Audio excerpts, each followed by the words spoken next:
Hello and welcome to the SA Sports Show. My name is Dave Webb. I am here at Alberton Oval with Marlon Motlop. Marlon, pleasure to have you with us. Thank you very much for your time. Just delve into a little bit of you and how you are. And you obviously played for Port Adelaide in the past. But the thing is, what was it like playing for Port Adelaide? Yeah, I guess coming from Darwin in terms of compared to Adelaide and Melbourne and Sydney, Darwin's a small place. So as a 17-year-old walking in the Port Adelaide Football Club, I was just really taken back by the culture and the traditional aspect of the club. You know, it's got some really deep roots, and it's a really family-orientated club. The family names are right throughout the walls and right throughout the club, and it's just evident as soon as you walk in. So I felt a little bit at home. While I was taken back a little bit, I felt at home because I guess my club back home, the Wanderers Footy Club, is a very similar setup, and we've got very similar traditions as well. So how quickly do you feel that heritage? When you walk in, how quickly is it there? Yeah, I suppose it's even before you walk in. You know, back when I got drafted, I guess Mark Williams was a coach. So you know, that's a very famous Port Adelaide footballing family. So it just hits you in the face straight away. And then when you walk in, you meet Russell Ebert or you meet Warren Treadray. You know, those guys are, you know, as big as anyone here. So, and then you just walk down the halls and you see the premiership photos, and the amount of premierships they've won is pretty amazing as well. So they've had a lot of success, and that's off the back of having you know, strong leaders and strong families within the club. How did it feel pulling on that Port Adelaide Guernsey and making your debut? How did it feel the first time? Yeah, it was. I guess I wasn't overawed. I'd be lying if I say I was surprised or you know, taken back by it. I guess that was always a plan for me to play AFL football. It was a dream, but it was an ambition, and you know, having cousins Daniel and Shannon Motlop play before me, it was a realistic goal. It was a realistic dream, I guess. So yeah, to be able to pull on the Port Adelaide Guernsey along with my cousin Daniel and run out on the ground with him was pretty special. Yeah.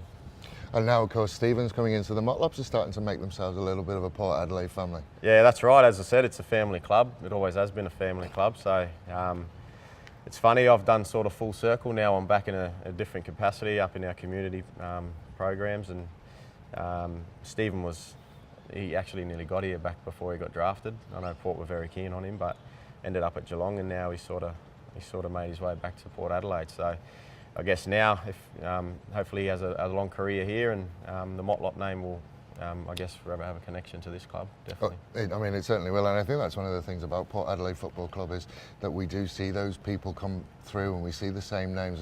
The Eberts is one of them, like you said, and the Motlops are starting to become one.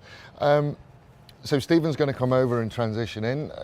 One of the questions you would have, and one of the things you would say about somebody coming and settling at a club, Port Adelaide doesn't seem to have that issue. With the settling in process of Port Adelaide seems to be very, very quick. Yeah, I guess it sort of helps. I can only talk from the people and the experiences that I've had, but I guess in particular with myself or the Aboriginal and Torres Strait Islander guys who come through the club, there's a real homey feel and a real connection to the club.